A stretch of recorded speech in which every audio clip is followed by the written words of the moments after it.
Whenever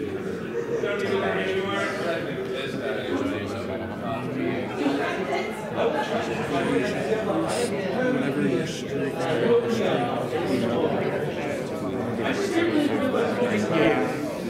because it just wasn't fucking working. It's all good. I don't say I'd be able to take about 16 off its whole life. We could get that to take question today. Oh, that's right.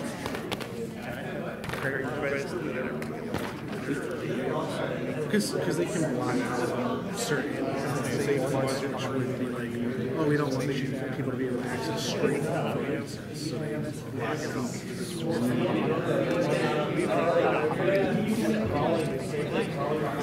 Yeah. We're probably streaming, right? Yeah.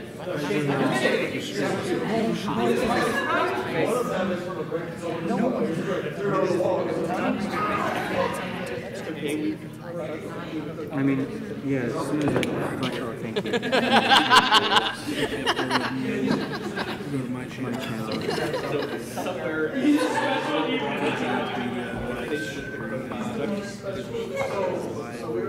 Boom.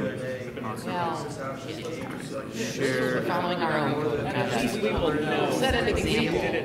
Yes.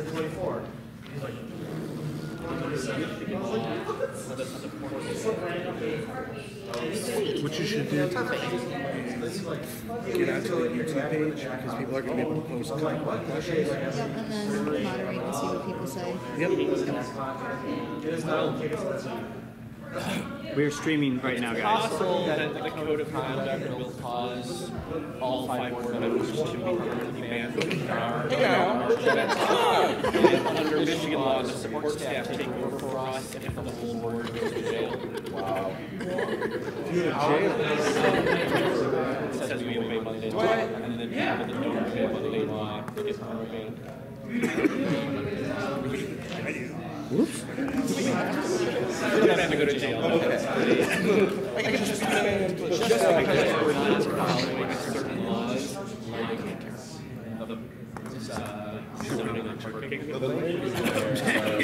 Which ones? Oh, these. Dude, I get 70 notifications. Back to We're live. Hooray! Huzzah! Alright, call this meeting to order at 1:12 p.m. Directors are present. No new officers. Appointment of Sergeant Arms. Marcus, would you be willing to kick people out if I told you to? I will flew them, yes. Yes, good. You are recording. If you would please take a roll. Directors, have you had an opportunity to review the agenda? yes. Yes. Where did my book go? I ate it. Any dissent to approving the minutes from the last meeting? Hearing none. And has everybody had a chance to look over the financial report? Yes. Yes. One part of it. How much money do we have on hand? We have. Okay, wait for the thing to load up because of our statement of assets. It's Yes, not yes. on there.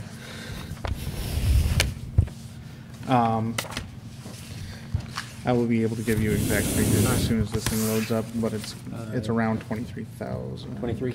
Okay. Any dissent to approving the financial report? Hearing none. Any judicial reviews? None submitted.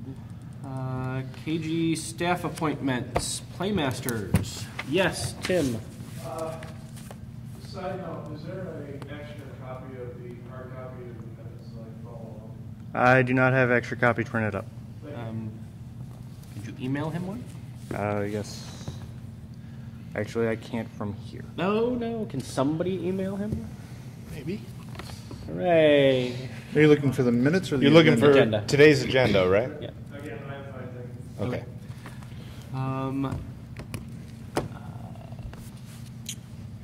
If we could get 2 minutes from our candidates in reverse alphabetical order. Zach, would you be willing to give us 2 minutes on your take on the playmaster position? Sure. And if you would be willing to stand so that the camera can see you. That's it? Right up to it. front here. Just Yeah. Gotta get real Feels- close and personal. Sidebar. keep coming. Just get nice and right on personal. up. Yeah, Yeah, get just- right personal, and then Approach the bench. yeah, right, Right there. perfect. There's Yes. a mic right there. Yeah, yeah, Sure. definitely. The microphone's right here. Are you not?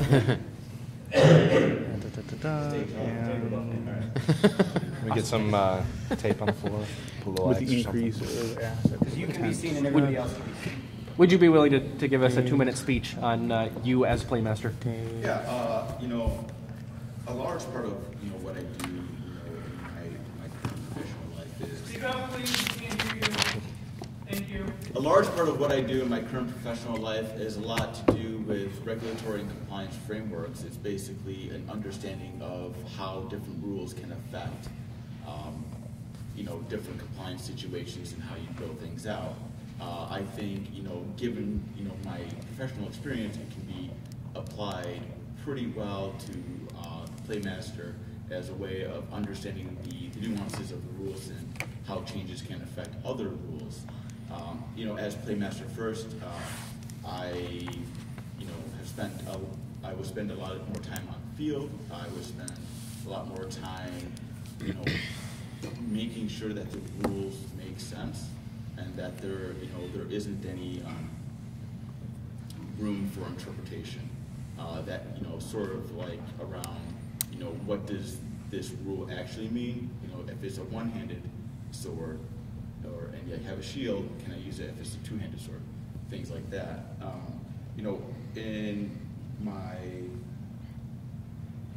When I've been going through the application, I found several different, just issues with the rule book in and of itself, and I've, made these changes, and, I made changes to the rule book. I streamlined it, on my own, so I can make it more readable myself. I've always been, a person of action, given, all the paperwork I've done for the BOD third as part of the SWIs, and I believe that I can, bring this action to the Playmaster first position. Thank you. Thank you. Lee? Which side is your good side? All of them? All right. I got a good side right here. Thank you. A little more. Maybe a step back. I'm short. There you Can't go. help it. Am I good? Perfect. We just need to tape some blocking. You guys kidding me? The only thing Wilm's missing is an all-black wardrobe. Are we good? No, I just completely moved you out of frame. That's okay. I can step back out. Okay. Good afternoon. First of all, thank you for accepting my application for Playmaster and allowing me to speak here Left it today. at home. Kanara has been a real-life escape for me for over a decade. I have been fortunate to have spent much of my time devoting myself to assisting the game and making this more enjoyable for other people.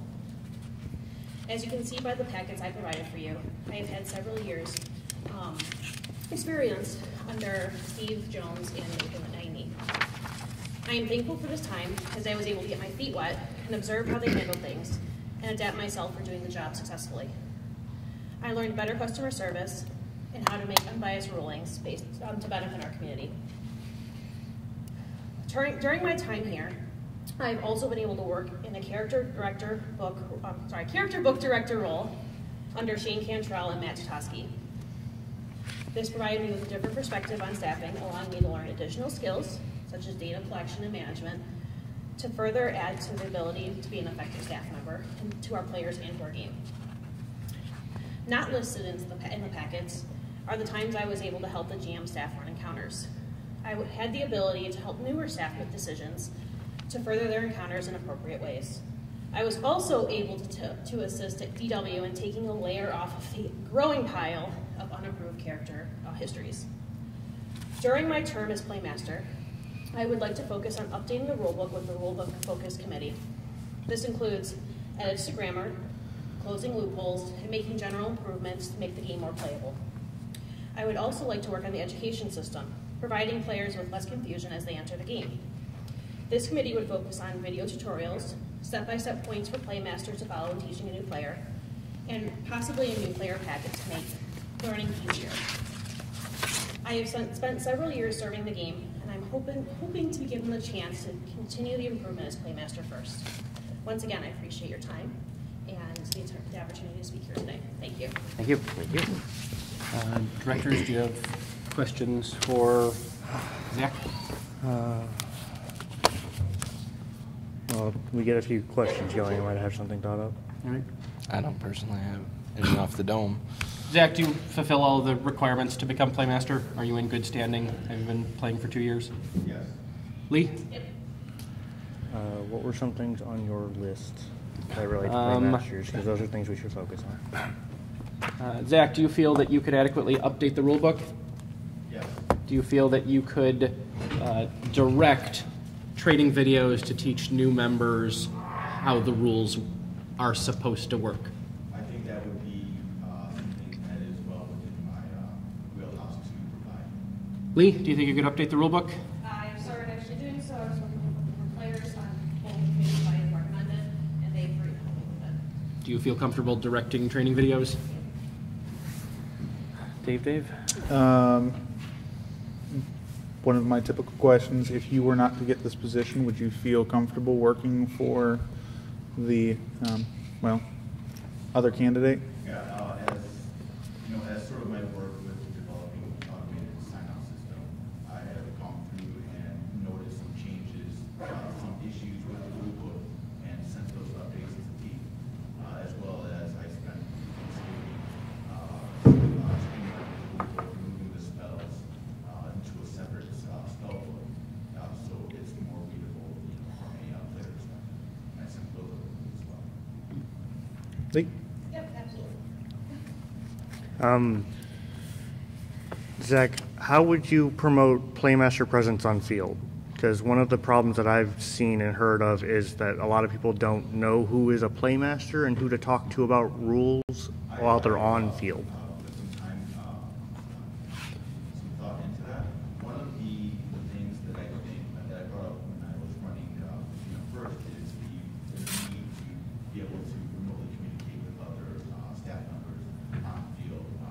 I talked to GM1 about that, and there may be a proposal going in to be able to talk. So that would be the first step. The second step would be, just having a sash or some sort of, insignia, like pink insignia that just denotes that who is a staff member. We all know Nathan is a staff member. He's been PM first for years, so it was very easy to find. With the new positions, it will be a little bit more difficult. So we should be able to know who is staff and who isn't on field. The use of sashes or some other type of appointment. Okay. Lee, same question? I agree with what Zach was saying. I have already started working with the current chief stock actually in the meeting last Thursday. I would like to continue to have more communication with them, so kind of the CBD and the camp kind of points the right direction to who is on my staff. Also, I've been on staff for 6 years, so most people know that I'm a Playmaster. One of the things I have done in the past and I would like to do in the future is randomly go out there and be a staff member. Just kind of be a peasant and walk around and make sure that I'm available for people on the field. Okay. Any others? Take one pass. Take one pass. Yep.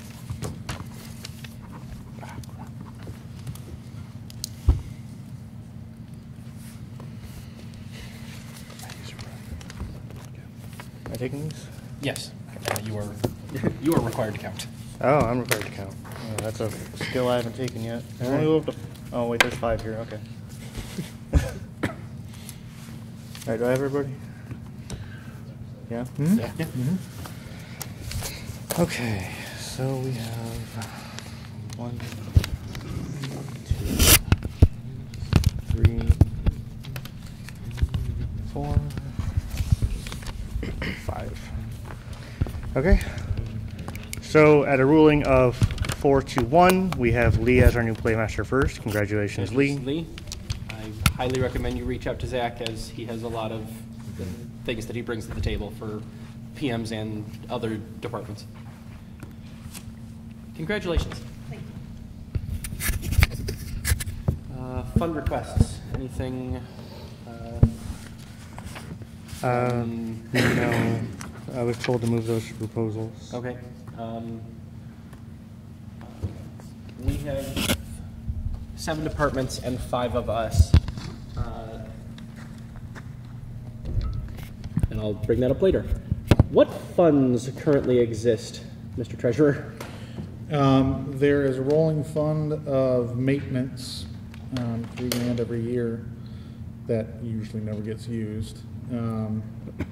There was money set aside for gravel project, though the building and land staff mentioned at a previous meeting that may need to be reconsidered for other projects as the manpower is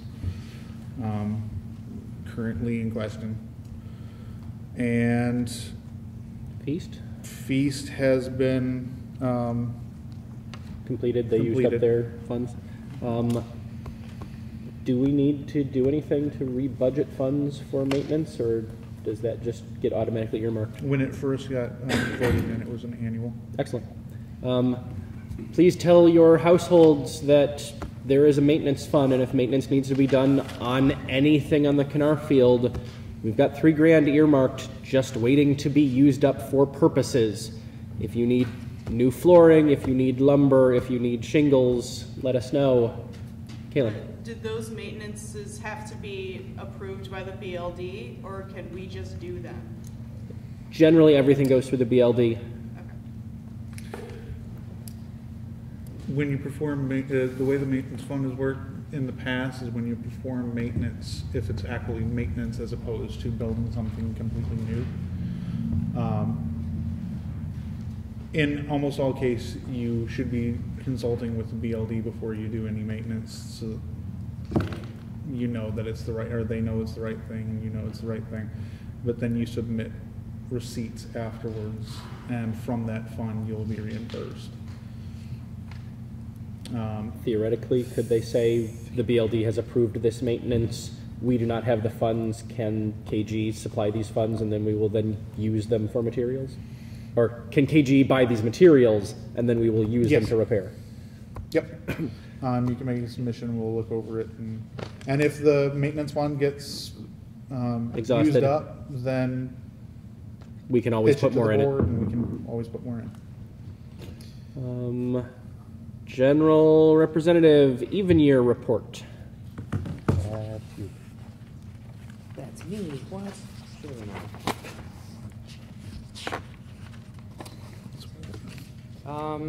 Not much to report. Just said that as even year rep and a new one at that, I'm still settling into my role. I'm working with other board members to fulfill my role as rep in the best way possible. Haven't been rep for very long. Odd year. I have a revised draft of questions for the survey, and I'm working with the web team to append that survey to the newsletters that is going to be coming out. At least the first or second round of newsletters, a survey will go out, and that way it's emailed to the entire player base instead of just the people who happen to peruse Facebook. And have non-time sessions to donate to people. Excellent. Secretary for Zach. I had a question. Was there a date when that survey will be released? Did you mention one? Because I know you were working on it at last board meeting. I don't remember. It's possible. I was hoping it'd go up by today, but as soon as possible. The ultimate worry with the survey was how to get it out to the player base, and after discussing it with the web team, I found a good way to do it. I'd rather do it the right way a little bit later. So what is the way it will be released then? Using, what did you say, the Google Docs or Google Files? Newsletter. Link to Yeah, the survey form. The newsletter that the web team plans to send out, one of them will have the yearly survey appended to it. And then that way I can get the information emailed directly to me easily, and then put a spreadsheet together so we can look at the data. Tashi, when do you hope the first newsletter to go out? Theoretically before everyone has to do their sign-outs for the March event. So, April 1st? April 2nd? So 2 days before it was required? So 6 days after the event? March 31st? Ooh, perfect. March 31st is the goal. And as always, if anyone has anything that they specifically want the board to know, the best way to reach us is to send a direct email. Treasurer's report, would you like to summarize? We had funds. Feast went well.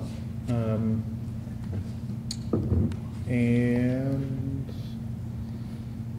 we have just over 23 grand in the we bank. have just over 23 grand.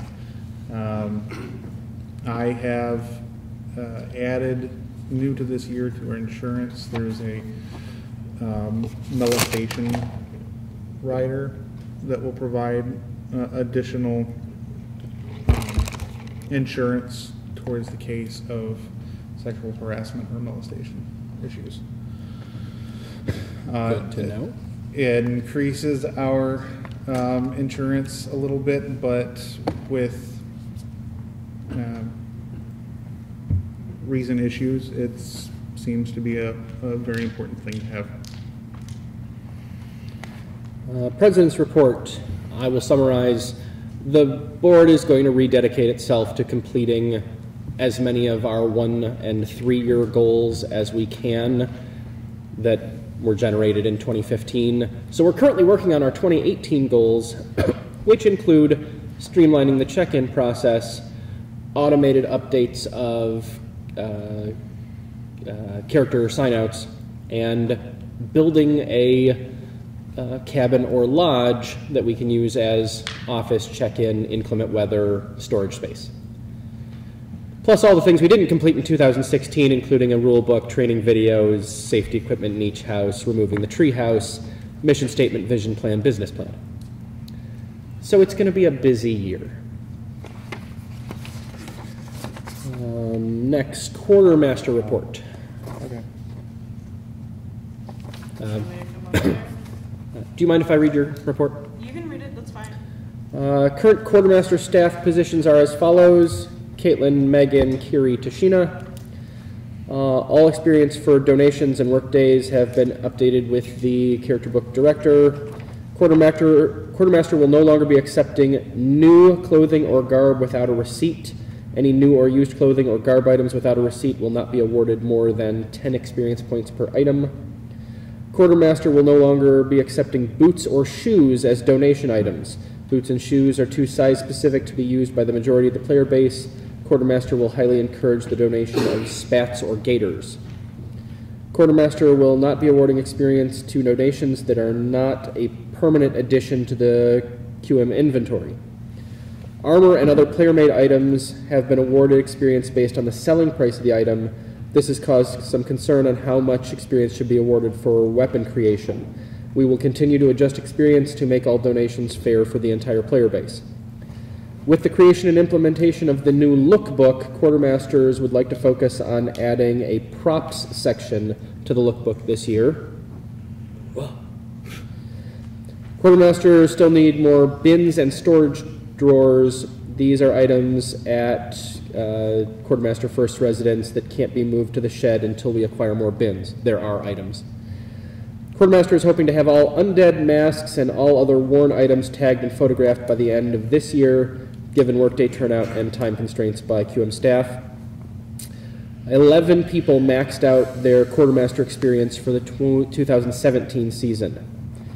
Items that the Quartermaster is currently requesting: Hefty brand 66 quart clear totes with latching lid, Hefty brand 34 quart clear totes with latching lid, makeup cakes in various colors including green, Mayron rigid collodion / scarring liquid, thank you, spirit gum, makeup setter, stage blood, fake blood, please no real blood, armor ring belts. Do you have anything you want to add?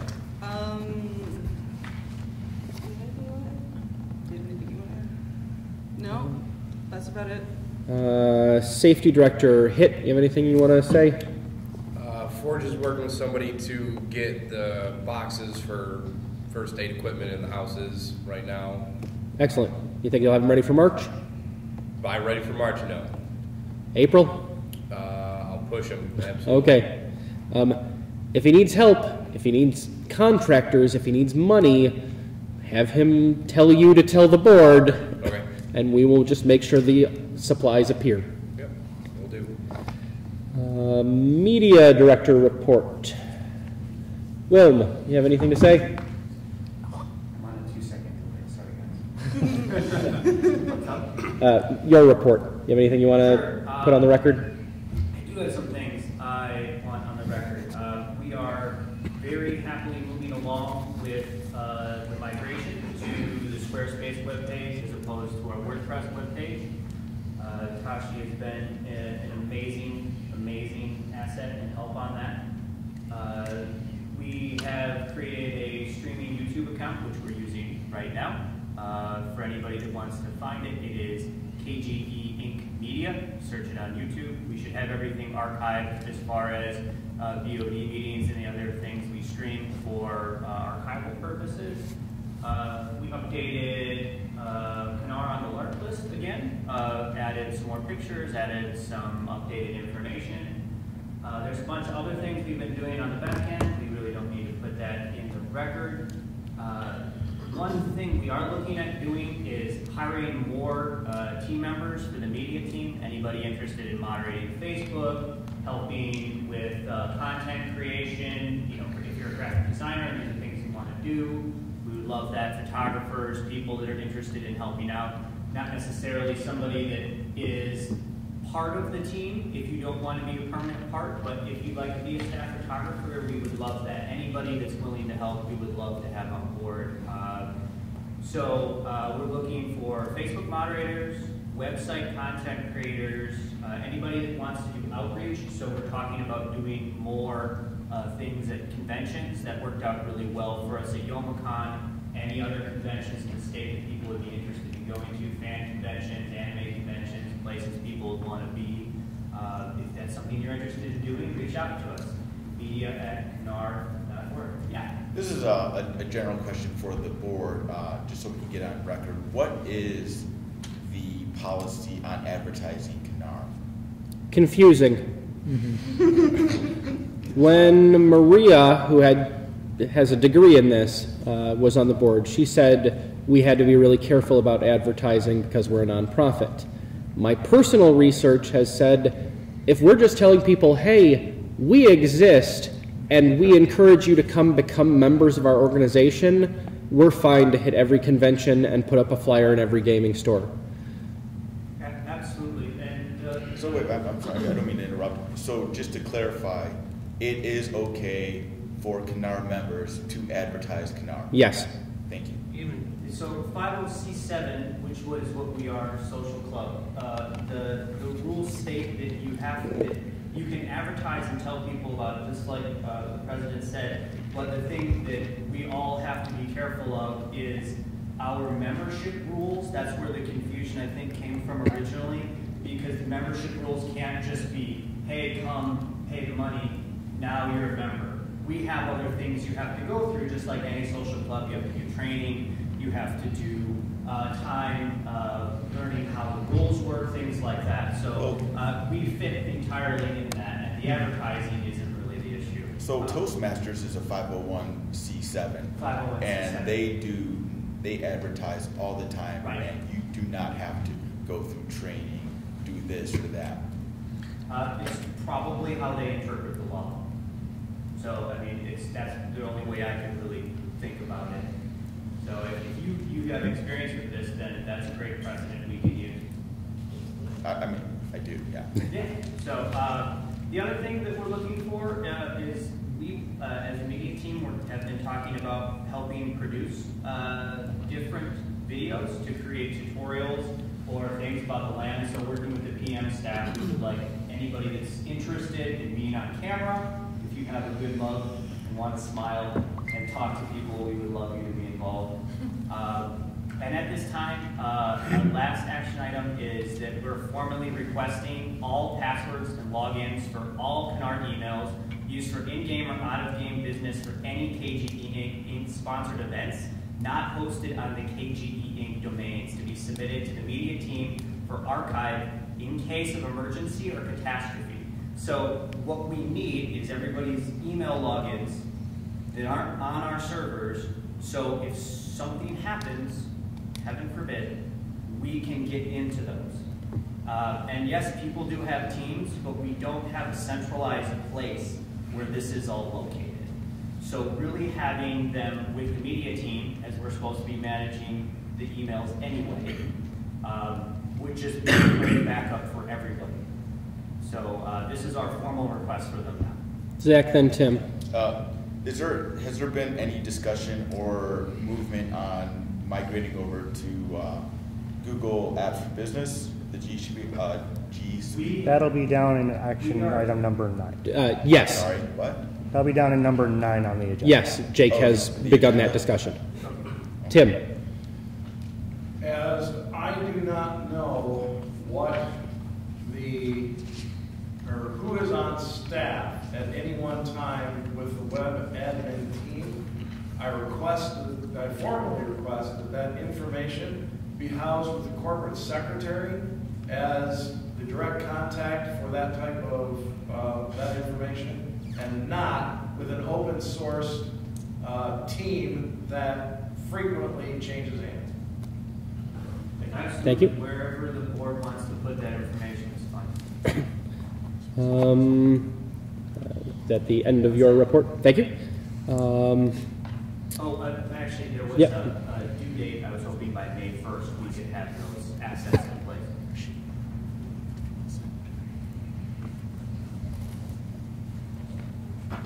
Okay. Thank you. Building and Eric. I would also highly suggest to the web admin, after getting that the secretary also has a copy, as they're the primary person to have all that information. We'll probably archive it with the secretary, and if media needs it. It needs to be we'll- occupied. Gotcha. Building and Land. Do you have a report? Yeah, do you want me to come up? You should be good from there if you speak a little louder. I will speak as loudly as I can. Yeah, sorry. I have no voice right now, sorry. At least stand. You're good from your seat. I believe they put the mic. Yeah, the people in the dog pen have told me to not yell in their ears. Oh, Sorry. we had the typo. Stand at the podium. We got a mic there. Oh, beautiful. I'll stand at the podium. That makes sense. So with Craig's conversation with the London Township Building Inspector, the BLD staff had a meeting shortly after for his revelations of what we are allowed to do. And it seems that the biggest thing we need to get done kind of ASAP is what they call a site plan, which is different from a survey, thank goodness. So we are in talks about the best way to do a site plan. I think the course of action that we're going to take is, as soon as it's feasible, I'm going to fly the land with my drone so that we can get an image of the entire property. It's hard because the land we own is covered with trees. So essentially there's like a 4-week window there where the weather has to be good for me to be able to do that. Yeah, you got to get it before the bloom starts in. Exactly. So what that will provide us is a really nice high-def map that we can go and create a site plan with without having to go and survey the property. The follow-up to that is that the BLD is very excited, and the next logical course is to plan a structure to be a permanent structure to be on field that will allow us to have electricity, which will then potentially open up the idea of having a well. To make this happen, though, the players who have houses on the field are going to have to take a more active role in the maintenance of those areas, because to make this happen, it is going to take a lot of effort on the BLD's part to contract contractors, talk to the board, make sure that what we get is what we want. So site plan is first, and then kind of the prep stages of getting a structure is next. The BLD staff would like to make it very clear that if a structure is going to be put on field, contractors will have to do that. And we hope that in the upcoming year, for projects that are not this particular structure or electricity, that we see an increased number of player volunteers to get other small maintenance projects done. The major maintenance project that needs to get done this year is the Aladdin Tower has to get a new roof. That is something that we will likely try to contract out, as it is problematic in its original design and the additions that need to be done to that roof. And it's not something that the BLD staff honestly has the resources, both time and expertise to do. Yes. Marcus, could you keep in contact with me about that so I know when I got to get out there and clean out the roof and stuff? Yes, yeah, absolutely. So right now, working with the president to get a site plan is kind of our big goal. But the other thing is we just really want to stress that if KGE has granted players the allowance to use some of their already built areas, that the BLD staff is not going to have the time that we've had in the past to go out there and do these projects. It's going to require initiative from the players that have been granted use of that space to maintenance that, while we put our attention on trying to get a structure on field, which will be a timely endeavor. So, any questions? Eric. Has there been any talk about the BLD shed and the gravel projects that have been slated? Sure. So the BLD shed has taken too long, and we'll own that. It has been problematic, the putting up of that shed. We will not be buying a shed like that in the future ever again. They are really nice when they come together. As we've seen with the QM shed, it's held up really well. I've built a number of things in my life, and nothing has been more frustrating than the BLD shed. So at this point, we're going to hit it hard this spring to get that done before we kind of move on to bigger projects. But it has been frustrating. And it also comes with volunteers too. 2 of us cannot put that shed together. Tim. Question was answered. All right. And then, sorry, the gravel was also addressed. We had told the BOD that we were going to postpone the gravel project due to the fact that with the current volunteers and volunteer hours that the BLD staff gets at the moment, it is not realistic for us to spread the amount of gravel that we had quoted the BOD. So unless we see a great outpour of player volunteers, we're going to slate it to be done by a contractor, because 2 to 5 of us doesn't do a whole lot of good with spreading that amount of gravel. And as we saw with the first gravel project, a unplanned dump of gravel in an unplanned area can really cause havoc and have to have the players come out for like an immediate gravel removal, which is not what we want to do. Ferd, then Dan. Okay, so earlier you talked about the board set aside a $3,000 budget that players can use, but they have to go through the BLD Correct. beforehand. What are things that players should be looking to do and addressing the BLD to use those funds? What would be the things that the BLD staff would be more willing to approve than others? Yeah, the thing the BLD staff is very willing to approve is the maintenance of already existing assets. So, roof on the Colada. Roof on Colada, the black shack Fetzer over shack. in Colada. Colada as a whole needs some love. Yeah. But at the same time, Aladdin's Tower has, we've had some problems in the last 2 years with Aladdin's Tower where thankfully players have gone out and solved the flooring and railing problems. But it's not as likely that a roof is going to be able to be done like that. But a lot of our fences are in disrepair. Hawkstone, needs some love. The floor needs to be finished. Walls, some trees need to be removed. Trees need to be removed. The some walling in interior walls. Hawkstone has 5 more years of life for certain areas. So we did a big one with Bain when we took down that giant tree that was going to come down on its own. And as we saw with projects like that tree turned in from a 1-weekend project to a 1-month project.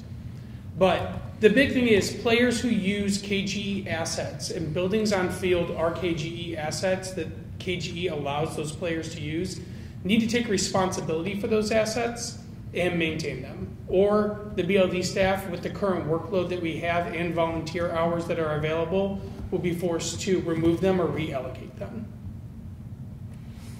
You had mentioned previously that you were looking into contractors for a handful of projects, mostly roofs of Colada, Ganip, Aladine. Correct. Have you had any luck seeking roofing contractors? We have not. KGE has a problem, and that's that it has no power.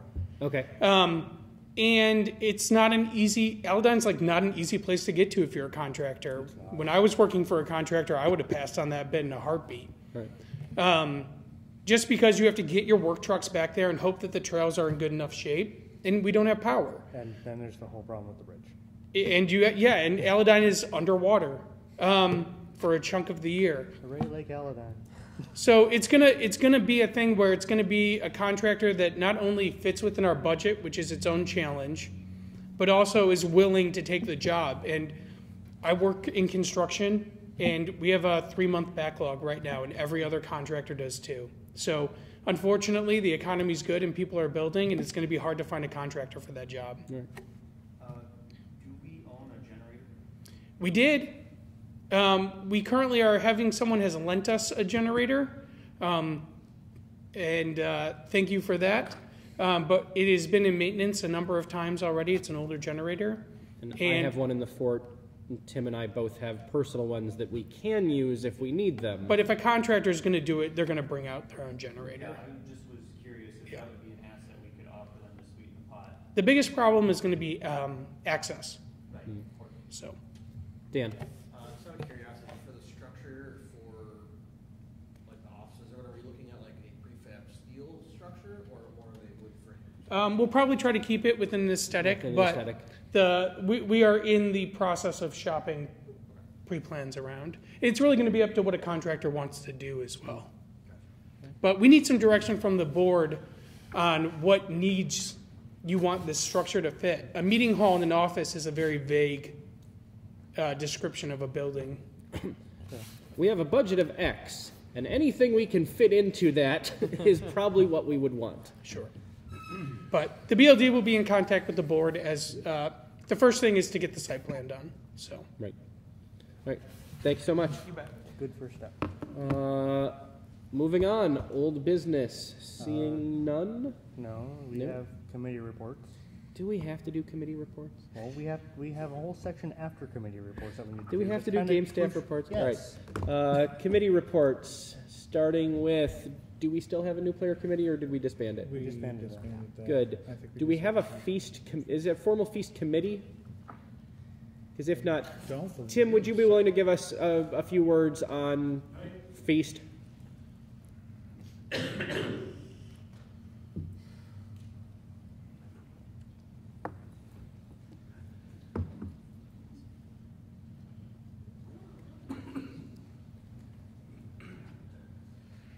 You can take the podium if you want. If you want my beautiful mug on camera. We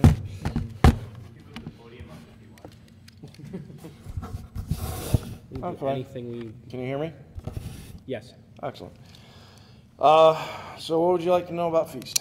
How did it go? I have submitted a report. I thought it went well. There were some things that I felt I could have done better. I was not prepared for.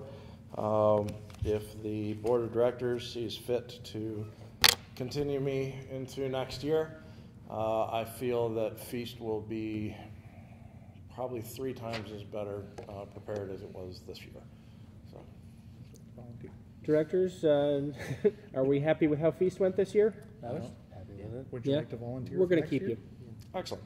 Along with my Feast report, I would like to submit these receipts officially to the treasurer. Thank you. I would like to give this $500 check that we got back from Cobblestone. I will mention that in a minute. And everything that is on there is my Feast notes. Okay. Keep that safe.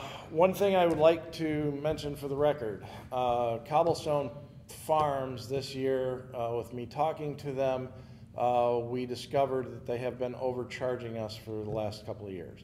And so therefore, it was only $5, but when you add that up into the number of hours that we rent the place over the several years, our $300 deposit turned into a $500 return check. Excellent. Cobblestone loves us. Cobblestone does love us. Zach, you have a question? First off, I want to thank Tim for all your hard work. Woo! But I disagree. I don't think these went well. I think having a tray of uncooked food doesn't mean that these went well. Having 2 people, 3 people serving food doesn't mean that these went well. It was completely disorganized. It was too small of a venue, and the food was not cooked. I don't think these went well. Right. All right, might I? Yeah, please respond, then Eric. He is 100% correct. That is part of my failure as not being prepared. The failure of the food I will put solely on the person that we picked, which we will not be using that caterer in the future. I have run across several other options for next year, but Kimberly Barker did kind of short us on that, and it was noticed. As far as the staff goes, Zach is 100% correct in that, you know, that was my failure. That's on my shoulders. I did not realize the number of people that I needed involved. There was short-sightedness in the kitchen, and that showed poorly on the rest of Feast. So, Eric, then Ferd. Ferd. Being someone who helped Tim with that, I also take responsibility on that. It was definitely something that we really weren't prepared for in the best of ways. I've helped with Feast here and there over the last couple of years, but switching to somebody else running it, a lot of things changed, and we were trying our hardest to do something a little more streamlined, a little better, that didn't really hit the note. I also agree that having a couple high-cooked things are really just not a good thing to have. As for the majority of the kitchen staff, I have to really thank Marcus and the rest of everyone who helped Marcus, because those guys really pulled together when the people who were supposed to be doing it fell apart. So we're hoping that for next year things will be better. And I will agree that I think we are growing out of cobblestone faster and faster. And I think a lot of that just stems from that we want to put more pageantry. The players are putting more pageantry. That I think that after next year, we won't have enough space in Cobblestone Farms. Anything else? Yes. To his point on Cobblestone Farms.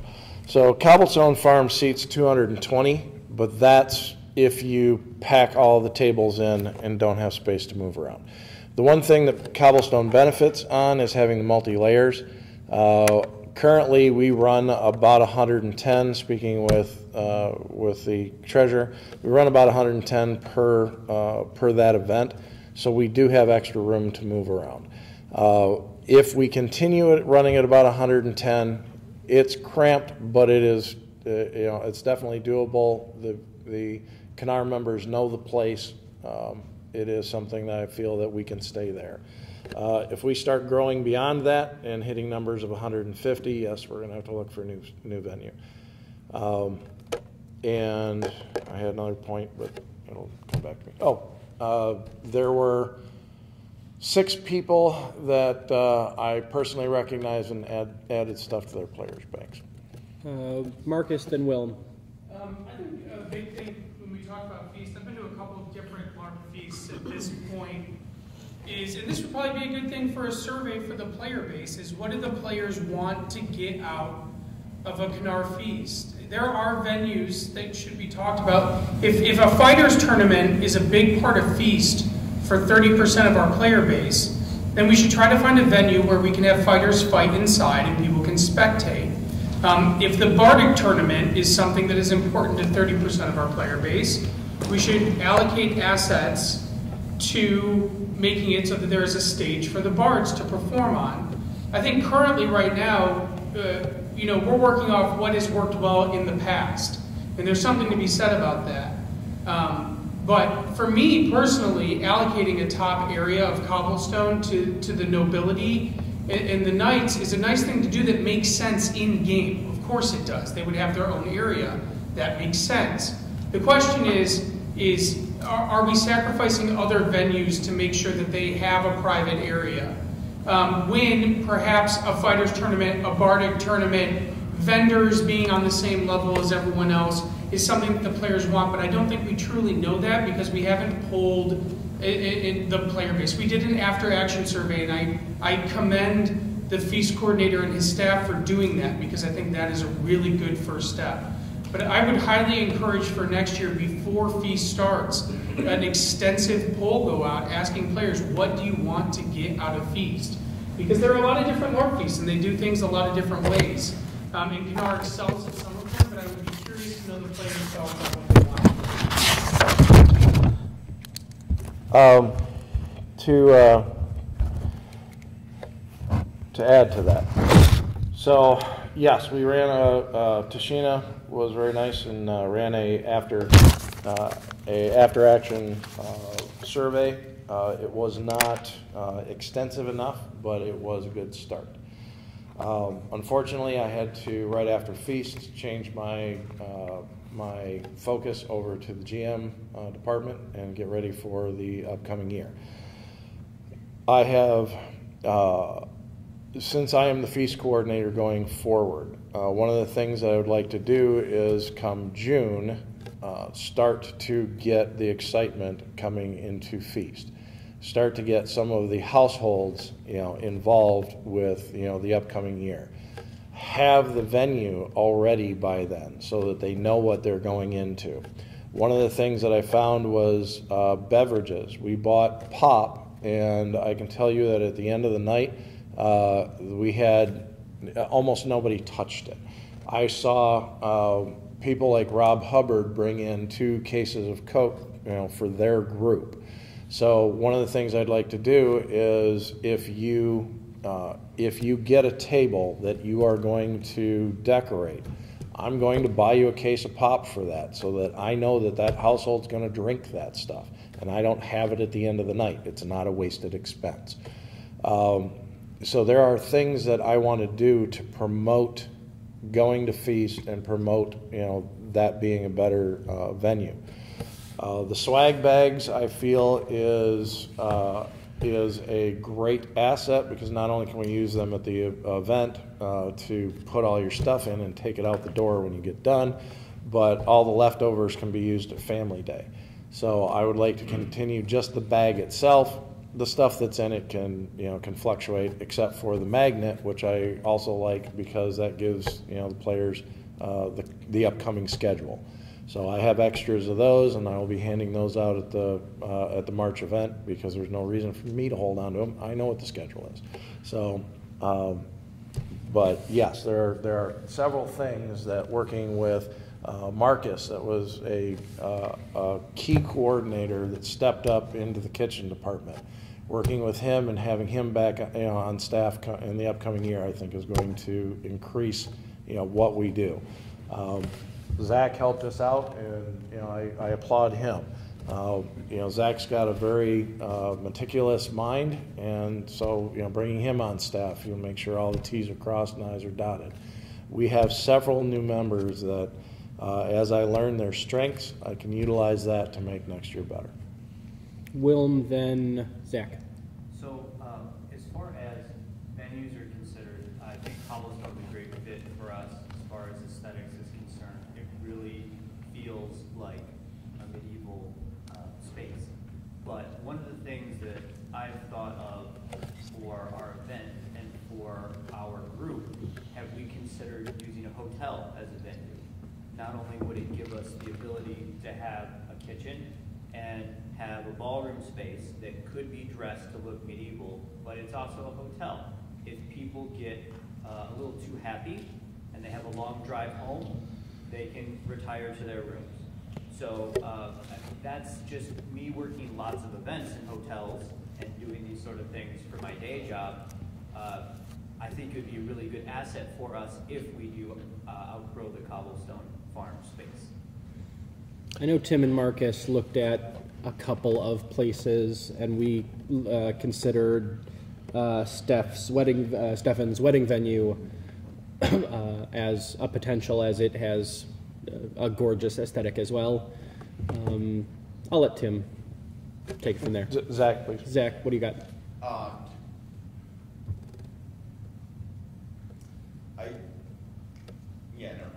Never mind. Anything else, Tim? Yes, we have looked at several places. Unfortunately, one of the things that we ran into this year was lack of time. So we have the entire year to get prepared for this. We've got at least another 4 months to look and research places. I did, in fact, research the King's Court Castle, which would be awesome for us. Unfortunately, no vendor space, so we would have to rent 2 rooms.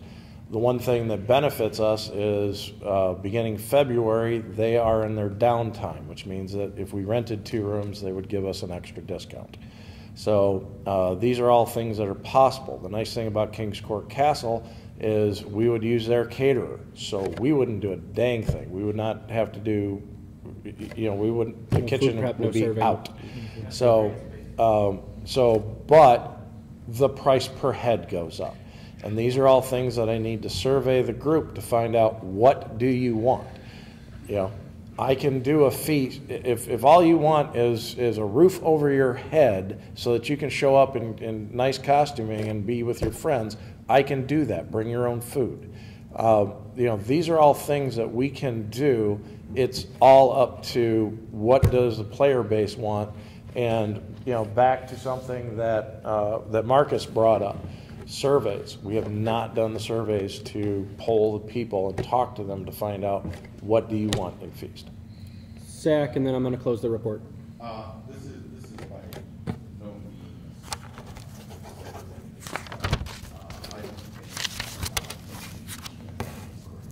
don't think being GM, in and of itself is a very in-depth position. And as he had mentioned earlier, it's on him, because as soon as feast hit, he had to switch over to his GM position. I do believe that it should be open to anyone who wants to run for it, elected by the board, and not just given to Tim. I think Tim has done great jobs in the past in all his duties that he's been a part of. I just think it needs to be, it's like being on BLU and you can't be on web staff. You can't be GM and feast coordinator. It's too much responsibility for one person. I'm hoping that the surveys this year will yield the result that players want feast to be an event, in which case the game has to be run at anyways.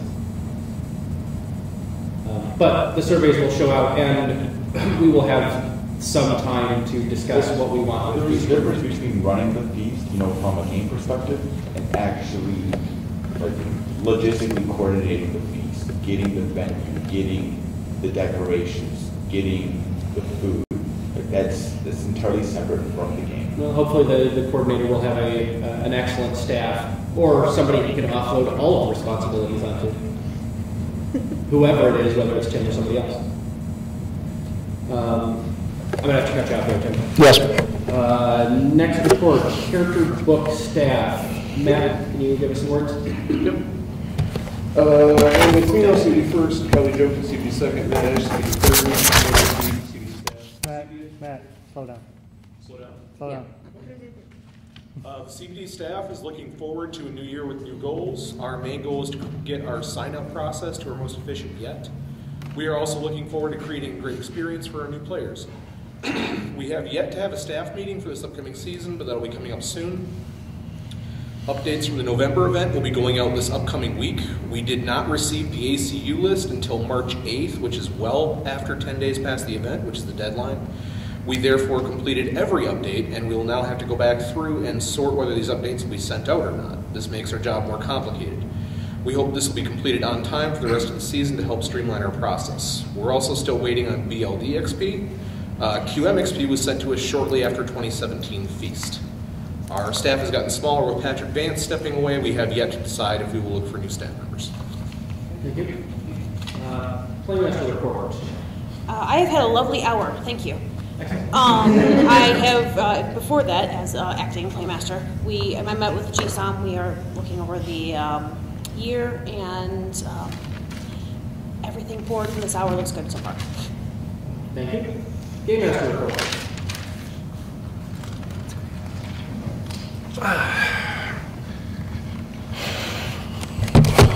All right, have you all had a chance to peruse my Game Master? We have. Report? Excellent. Is there anything you'd like to add? Would you be willing to list your staff for the record? Currently, my staff is Eric Thornburg is stepping in, and GM staff. DW is on GM staff as a assistant currently. One of the things I want to do is address the book at some point, because now that we are no longer looking at a benefit to be a second or a third or whatnot, I would like that to just be changed to a staff, so not necessarily numbered. My econ first, Kevin Reading. Kevin Reading has stepped down. Kevin Reading will carry us through the March event. I have talked with Joe Breskel. He is going to step in and carry us through April and May. By then, I would like to start officially taking resumes for the Econ First position. That's something I'm going to send out this evening. Jeremiah Klobus is currently on Econ staff.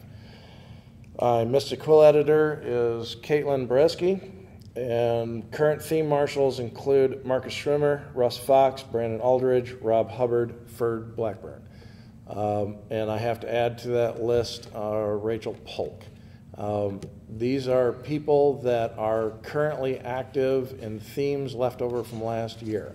In going through the sign-outs from the beginning of last year, I uncovered almost 28 running themes in the background. Thank you much. 2 notes. Yep. The ACU list. I have talked to the treasurer. It is something that we need to work on as a group. That list needs to come out sooner. So, and I think that I can work with the treasurer to make that happen. The ARFs, this is something very important to me. As I was the president, this is attached to our ability to get insurance for the members. And so if you fill it out incorrectly and then request insurance from us as a group, it may end up causing nightmares on paperwork. So if you do not fill out the ARFs correctly and I find out about it, I will kick you off the field and tell you to go home and fill one out correctly before you may return. I would like the board's support on this. Kerrigan. So, on the list, I have a person that goes by Adam. Any Adams in the room? Yeah, I don't know who he is either. I have extensive files from the old days, and I can't figure out who this person is. Adam, if he filed for our insurance, is not a member of our group. Missing fields. King Lucky did not fill out an ARF when he came up from Kansas City this year. So that's something that I'll have to make sure that he is aware of, that he needs to do before he visits our game. There are other examples. My favorite one that I read through is somebody's middle name is Danger, and he's on my staff. I will not mention who this is. I will also mention that currently my Econ second is not a member of CANAR and will not be entering the field until he fills out an ARF, which he did not do last year. These are things that are inexcusable. This is a staff member that did not fill out an ARF. So yes, there are multiple mistakes that I found from last year's ARF. Zach. As a part of building the application I've been doing, you can't sign into an event until you have a completed ARF. Right. Zach Zaid Zaid is correct. Zaid? Zaid. Zach Zaid is correct in that he is working on a filing system, and I, as a game master, am going to try and support that because I feel that he is doing a good job. Kerrigan? Does the board think it beneficial to create some kind of punishment system for those who play without proper documentation completed? I'm sorry? Does the board find it beneficial to create a punishment system for those who play without proper documentation completed? We feel that the system that's currently in place will work fine. Yeah. Currently, the system that is in place is the GM has the right to bounce, and the CBD staff of last year began making it so that you could not get an update. Couldn't update. If you did not have an ARF. And theoretically, any of the board that notice someone is supposed to fill out an ARF and hasn't can just walk up and bounce them. We don't, but we could. Marcus? So so in theory, someone could fill out an ARF, not pay to play the game, and just never receive a sign out. Yes, that has long been a problem. Like one of our favorite counts and founding members of Kanar will repeatedly sneak on the field, and if somebody catches him, generally Tim and I just pay for him. But if he doesn't fill out an ARF, he is theoretically not insured by us. I would highly recommend that the board look at a way to make it where if you are caught not paying for multiple events, you are asked not to return. Our service should not be free. I'd like to add on that it actually opens us up to tremendous liability if they are doing this. Not the fact that they are taking our services for free, but that we could essentially be subjected to a lawsuit. Yes, you are correct. Lose our rights to have insurance. And our new code of conduct could remove the whole board. Anything else, Tim? No, I was going to stand up here until you hit the GSOC. Steph, I do have a question from a player. If the Econ first is stepping down, why is the Econ second not being promoted to acting first?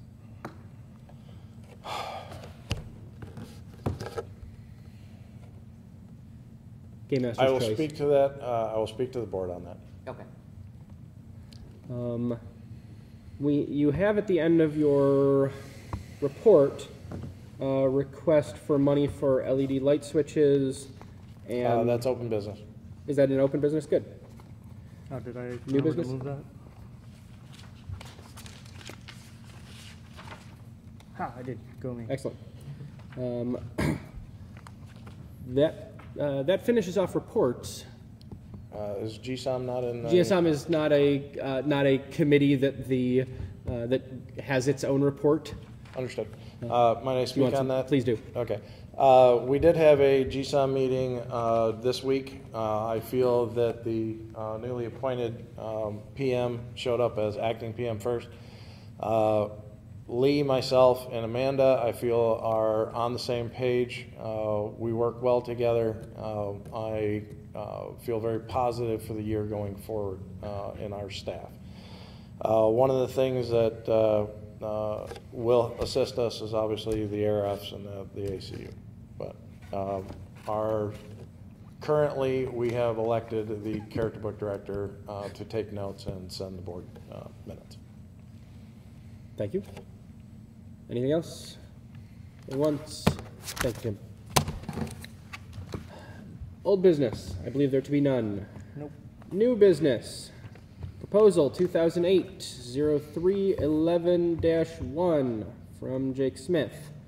I, Jake Smith, Secretary of Kanar, propose that the Polk Code of Conduct be accepted as KGE policy under the designation KGE POL 019. This document has been included at the end of the agenda. Directors, have you had an opportunity to peruse the currently proposed code of conduct? Do you have any objections, alterations, or motions to modify it? Not at this time. Players, have you had an opportunity to look over the code of conduct? It was submitted with the agenda when I posted it. I submitted it to the media to post it on the website. I recommend that everyone take an opportunity to look over the code of conduct, as it seems likely that it will pass and we will all be operating under it in minutes.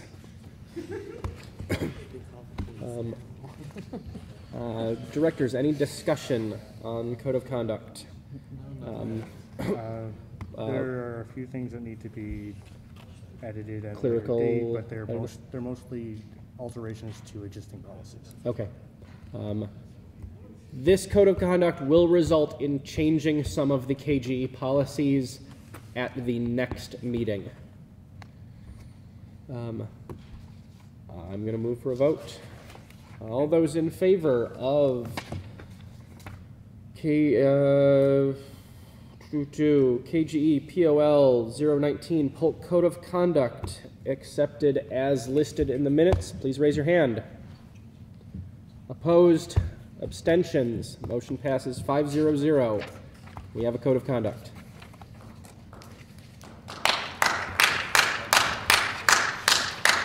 Thank you. Proposal 2018-03-11-2, Tim Schaefer. I, Tim Schaefer, GM1, propose that the BOD add $20 to the GM annual budget for the purpose of upgrading the GM Gmail account. Oh, God damn it, I missed a line break. This is currently something that the GM staff was paying for and then being reimbursed for. And Tim, would you like to speak to this proposal? Yes. So currently, because every time the web admin changes, the the GM at canard.org account was wiped, and then they continued. The problem is that this is history. Everybody's sign-outs in there, all the communications between important staff members, plot points, all of this was, things that would have been stored in the background for reference. So at that point, we decided, or the GM staff at the time decided to move to a Gmail account. That Gmail account's getting pretty full, but I have stuff all the way back to Craig Jarvis's days on sign-outs that I can read through. This was very instrumental in my coming into this year, because one of the things DW asked me to do was to start at the beginning of March last year and start reading sign-outs. So by the time you get to the end, you'll have a pretty good idea of what's going on with the game currently. So after 12 hours of sorting through all of that, yes, I have a pretty good idea of what's going on with the game going into March. So it is where I uncovered the, like I said, 28 some odd, themes running in the background, some of which I called the theme masters, and they were like, I forgot about that. So, so these are things that it's very helpful information. The sign-out form, and this is the most important part. The sign-out form, when you fill it out, is a Google Forms. It then populates the Google Doc.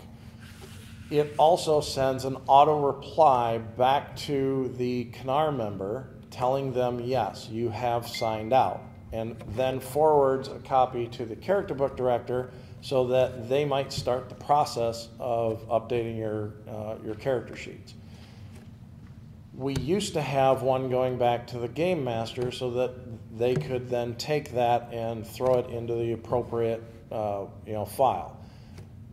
You, on a regular account, you only have 50 transactions in a day. So if you are doing 3, one back to the member, one to the character book director, and one to the GM, you can only do 16. 16 transactions in a day. So DW dropped the GM from that list, giving us 25 transactions in a day. If more than 25 people try and sign out in a day, it will cut them off. Tim? Yes. With your proposed, never mind. Goes up to 500. I see it. So at that point, I can add the GM back in for documentation purposes, and at an average of 100 event, if everybody signs out the same day, we'll be good. Oh. And $20 is They have upped it. It is $29 or something like that now. So per year. yes. So please make that as an amendment. It'll have to be $30. So. Move to amend the $20 to $29 per Game Master request. All those in favor of the motion? Opposed? Abstentions? Motion carries. Any other discussion on the proposal itself? If we move to G Suites, this will probably get rolled into Yeah, it'll that. get carried over and it'll keep us until we get things figured out. All those in favor of adding $29 to the GM budget for the purpose of upgrading the GM Gmail account? Acclamation. Call for acclamation. Any dissent? Hearing none, passes by acclamation. Proposal 2018-0311-3, I, Tim Schaefer, GM1, proposed the BOD add $100 to the GM budget for the purpose of continuing the GM Dropbox. This was something that DW did because we didn't have enough space in a free Dropbox to handle all of the GM information plus any additional stuff that somebody might want to use in their Dropbox. Tim, do you have things to add? Yes. So with the Dropbox situation, currently every department has their own Dropbox. This is a necessity because that way they're the department lead, being myself as a GM first, or the character book director first, or the playmaster first, treasurer, secretary, have the rights to then give out to a person to have editing rights or just read-only rights or no rights at all. You cannot get into my space. So each department has their own space. The character book director has, we talked at the GSOM meeting, their file is coming dangerously close. They will be coming to you next as far as having space. I don't think the playmaster staff will have that same issue. But realize that you do not want this on my credit card because then it's my toys. So I will not give you the password to my toys. But if it's owned by KGE, then it's your toys like it should be. So the point of this is to transfer this off of my credit card to the treasurer's credit card where it should be. So that is never an issue. To piggyback off of that, I think that eventually we are going to leave Dropbox for G Suite, but that will at minimum happen 1 year from now. Right. Or there will be a long transition period as we consolidate under the Google heading. Any other discussion? No. All those in favor of proposal 2018-0311-3, raise your hand. Opposed? Abstentions? Motion carries. Proposal passes 5-0-0. Just a side note, my corporation, Chrysler, is going to Google Docs later this year because they're moving away from Microsoft Office. So I fully support Google Docs, or the Google process.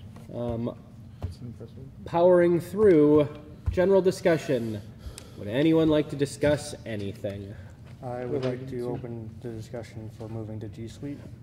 I've been doing a lot of research into it on my own time for my personal reasons.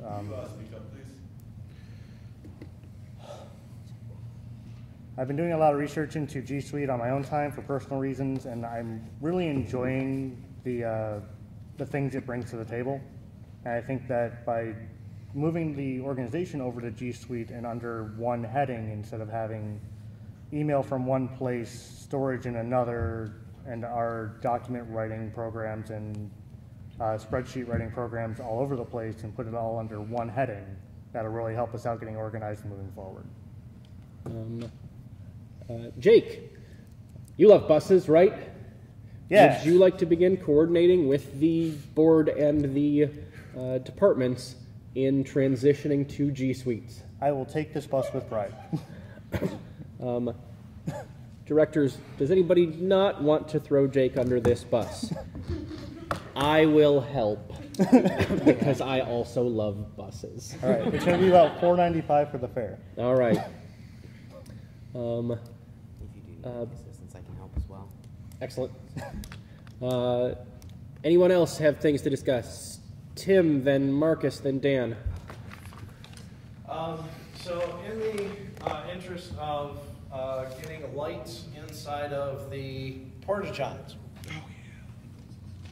This comes from Harbor Freight. It's wonderful. And it is so bright. So bright. Oh, wow. And it's an actual light switch. Gotta love it. I would like, the other nice thing is it comes on batteries. So I never go to Harbor Freight without this, which is a 20% off coupon, and I get a free item. Guess what one of the free items are? A light switch. A pack of batteries. So for $5 minus the 20% off and a free package of batteries that will replace the 3 that are in here, 15 times over.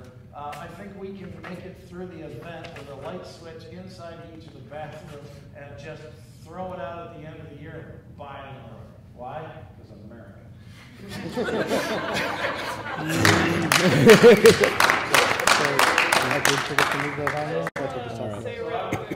Yeah. We actually did have some players donate some of those for the I saw. Wonderful. Yeah. And they are in the porta johns. The problem is they have magnets on the back of them, and the magnets don't really go anywhere Stick to in the porta anything. johns because they're plastic. Only if there's some sort of Velcro sticky object. That is the point that I did like about the light switch, but considering we are renting those porta johns, I do not want to make any alterations to them. Probably put a piece of steel on the outside of the board. I think those ones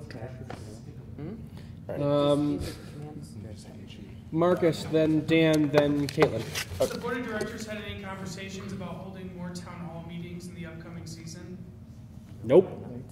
You want to have a town Would the hall? board of directors be open to having more town hall meetings in the upcoming season? Absolutely. Does the board of directors think it would be reasonable to have 2 town hall meetings in the upcoming season? I like May and September myself. What do you guys think? June and September. Yeah. June, end of June is a rough time to meet. Yeah. Because that is coming off of 10 days of excitement and hilarity.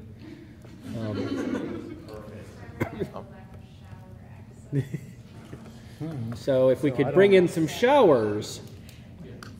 I'm usually dead. That week on might be the most opportune time to have a town hall meeting because that is invariably when we probably have the most number of players out. It doesn't have to be at the end of the perhaps at the beginning, but everyone's still fresh and making stuff. My personal opinion is that June is not an ideal time to meet for a town hall. I will certainly take advice from the players and the board. I tend to agree because, yeah, it's our highest population event, but that's because it's spread over 10 days. It's not guaranteed every single person who shows up will all be there at once. And Sunday is, in my opinion, the best time to have that meeting because we're most likely to have free time post-event. And it will disrupt the in-game, the immersion. Right. I agree with May and September. Dan? Have we looked into doing anything with the parking lot, even if, like, whether it's leveling it out some so you're not parking in a hole sometimes when people get stuck, or somehow finding a place to put more cars? I know deep in my heart that the BLD would love any suggestions and requests you would like to make to the BLD on improvements to the land. The board, I do not believe, has had any further discussions on improvements to the parking lot, other than I looked at our zoning rules and we might have to move parking out to Ordu. We might not, if we become a campground, we might not be able to park within 200 feet of our borders. So we have that to potentially look forward to. Fantastic. Tim, Marcus, Dan, then Caitlin, then Zach. Me? Okay. All right. So I wasn't here at the last meeting, but I did watch it on my phone as much as I could at work. I know, I'm very responsible. Watch the meeting. What? Yeah, you did your job. That's I did important. 2 jobs at once. So I think Dave Angel asked if we had a list of all the stuff that we had bought with the funds that we requested. I went to make a list, and then I realized we bought a ton of stuff. So I have all the stuff back there. If anyone would like to see what we bought with $360. We've got a bunch of masks, a bunch of makeup, and a bunch of other cool shit. Do you have a receipt for the things that you bought? Yeah, Megan brought the receipt to the last Then meeting. please give him the receipt, because then he'll have a list of everything you bought. Okay, so you got the receipt. So if anyone wants to see what we bought, it's back there on the table. I'm gonna start setting up work days probably as soon as the first event ends, because my schedule is gonna shift a little bit, so I'm gonna have different days open. So maybe I might have more free time. That being said, we don't have great turnout for our work days. We have like 2 people. 2 of them are staff. Start having work days at a bar. I could do that. I'm not sure how they feel about sewing machines at the bar. You should ask. I think that maybe we should just go to the booth. It is better to ask for. You can absolutely bring sewing machines to my basement bar. I bet Craig and I would love to go to a bar QM meeting. That would be really fun. At the Hearth and Trail. You know what? That might actually be a good idea. So we could host a work day in Matt's basement, possibly. Matt can even attend if he likes. Yeah, if he wants to. Kate can definitely come. Stop it, you're killing Marcus, literally. So that's it. All right, Zach. I know this was discussed to some extent at the last meeting. I was wondering if there had been any movement at looking at that property. There's been none. Because Kennar's credit rating is not stellar, in fact, non-existent, the ability to get a decent commercial or investor mortgage is limited. The interest rates that I was seeing were in the 7 to 8% range. When even if we were to put down what I expected, which was all 30 grand that we had on hand at the time, we would still not quite be able to afford monthly payments on a mortgage at that interest rate. Thank you. Dave. Just a quick shout out to the QM and the BLD staff.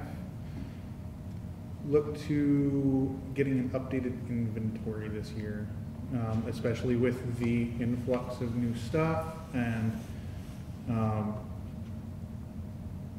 possibly influx of stuff. Just to get an update so that we know where we're at. It's, get fresh and every department, you might want to consider taking an inventory of what your department owns. Always. Because the GMs occasionally own some totes and some boxes and some hanging folders and a handful of thumb drives, which last time I checked were all in the GM inventory. Playmasters are supposed to own a bow tester that should be on your inventory, and if it's not, please make sure we have one eventually. Yeah, this arm's calibrated. Perfect. That's actually how it is. Tim, still in general discussion. You don't count. Are you still going to Glen I am. The mountain pubs or the cabin? The cabin. Okay. I like that. More important thing on that page. So for the board, basically, we're looking at the pre-built shed, and so. If the winter team would like to use this to try and get our $100 prize money for having somebody basically picture of this. he may submit that, and I will donate that to Canadian Enterprise. Anyway, basically this is the auto RV. In here you have multiple companies in the back that do sheds. They will deliver them right to our property, dump them off, and as the one that Building Land Director Second is looking at, not only do they do that, but they do financing. So some of these I can get a shed that looks kind of period appropriate, depending on the barn we're going to, and we can rent them out. Go ahead, keep that. But we'll be able to, look at renting these out, and they will be pre-built and something that they will just drop off. The only thing we have to do is make sure that the drop-off site they can get to, and it is level. So the nice thing about that, these, like I said, they're built. They're usually built in a warehouse, so that they're built on a jig. They're square. They're ready to go. So once they're built and dropped on a spot, it is not difficult to re-level them if they start sinking in the swamp, which we all know they do. So, something I wanted to mention before. Marcus. The only thing, the BLD, and we've talked about rentable spaces for a few years now. And it's a great idea, especially as not only as something that can pay itself off, but also continue to provide income for KGE in the future. The three things that we've talked about when doing something like this is ideally they're put on some kind of concrete slab instead of the wood decking that we've been building currently. Two, we'd want to make sure that there's probably a separate maintenance budget for things that are KGE owned but not essentially not houses. So if KGE starts to put up structures that are not maintenance by the players, we'd probably need a separate fund so that we don't get to the point where we are now, where we're scrambling to try to maintain the assets that we do have. And the third thing is, this would be another thing that I would throw out to the player base. How much are you willing to pay to have a private place to sleep on field?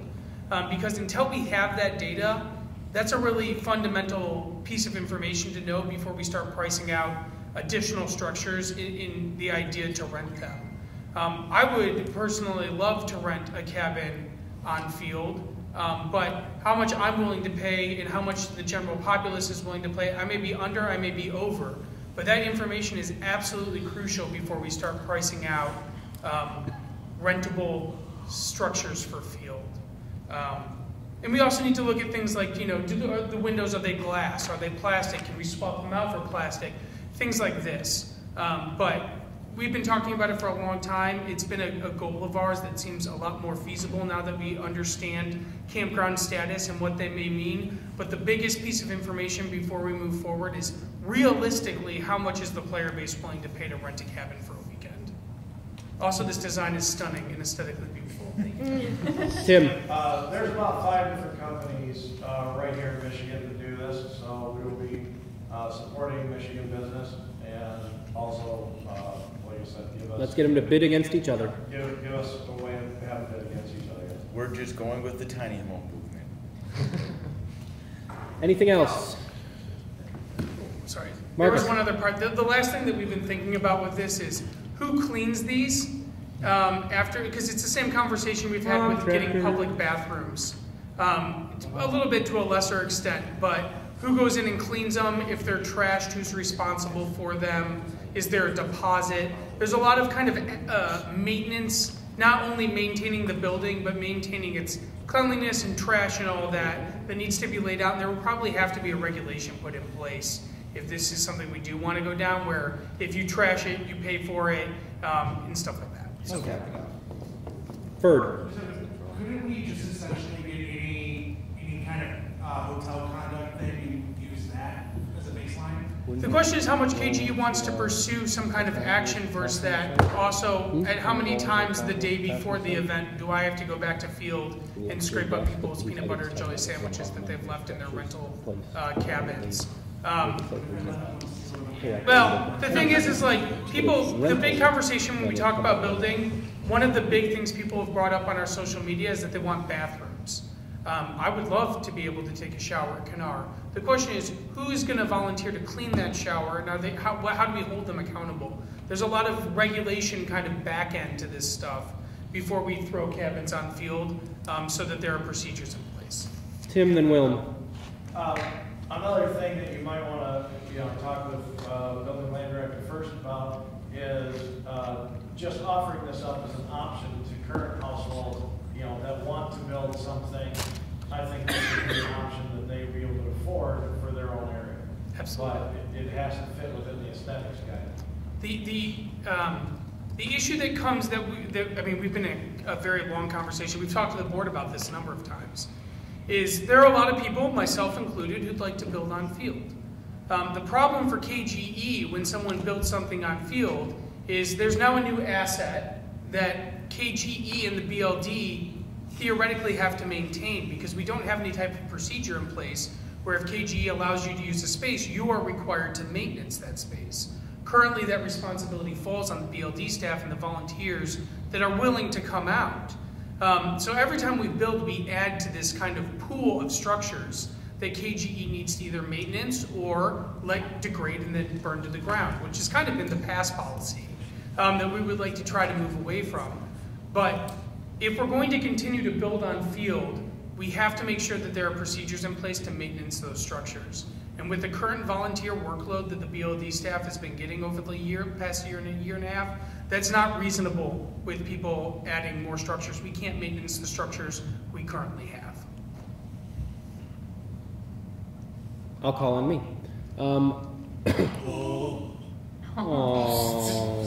All right, Will. I was just going to say, if we do ever get bathrooms and showers, I think everyone would be thankful for it. But for procedure, I think the food for thought should be, if you use it, clean it. I mean, I think that's the easy procedure. I agree with your procedure, except for there's this thing right now where we allow people to use areas of field and they don't particularly clean it. But I mean, if you have a sign up, I need a shower at 7:30, you have a sign up sheet at the end of the game, your name is there, did you clean it? Yay. Then it falls to enforcement. Right. Yeah. I have wanted to use contractors to maintain and repair the KGE-owned assets for years, and this has usually been met with skepticism because KGE traditionally doesn't want to pay for it. I don't know that we've ever asked the players, what would you be willing, Marcus, what would it cost to have you fix a thing, fix the Gnips shed roof? Because that'll at least give us a baseline of what could we pay somebody in-house to do this versus what could we pay a contractor to do it. More often than not, KG would rather pay an outsider to do it, because if an outsider does a poor job, we will feel much more comfortable suing them for our money back, whereas we are less likely to do that with somebody in-house. Zach? 2 points. One, as a 501c7, no member can be inured by the organization itself. You cannot, the organization cannot pay a member. They cannot make money off of doing a thing. You could not theoretically give Marcus $600 to come out and fix a thing, because he's a member and he cannot be inured by the organization he is a part of. I am not certain that that is correct, but I will check into it. That is my interpretation of the 501c7 rules as I have read them. So I am not a lawyer. I don't think anyone here is. Except for Craig. Oh, wait.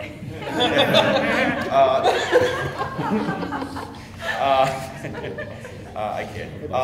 So the second point is if we want like the showers and the cabins and stuff, we should look at what it would cost for an outside contractor to maintain it, and then roll that cost into the deposit members would be required to put down. So in case they do trash it, it is covered by their deposit. Absolutely, it's definitely worth looking into.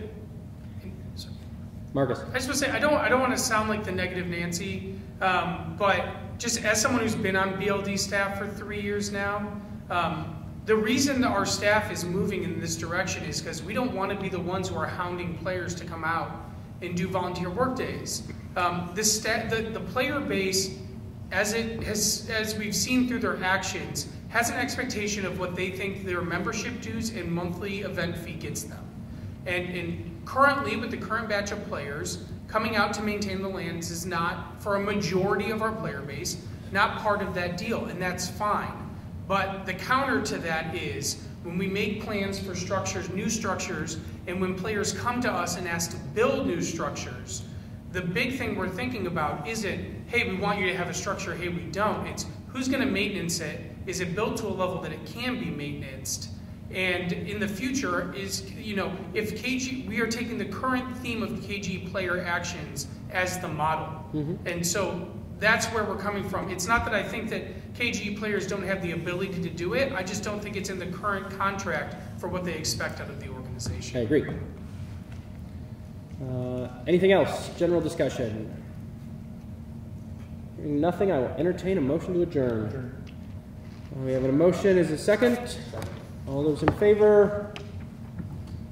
Opposed? Abstentions? Meeting is adjourned at 2:50. Thank you all.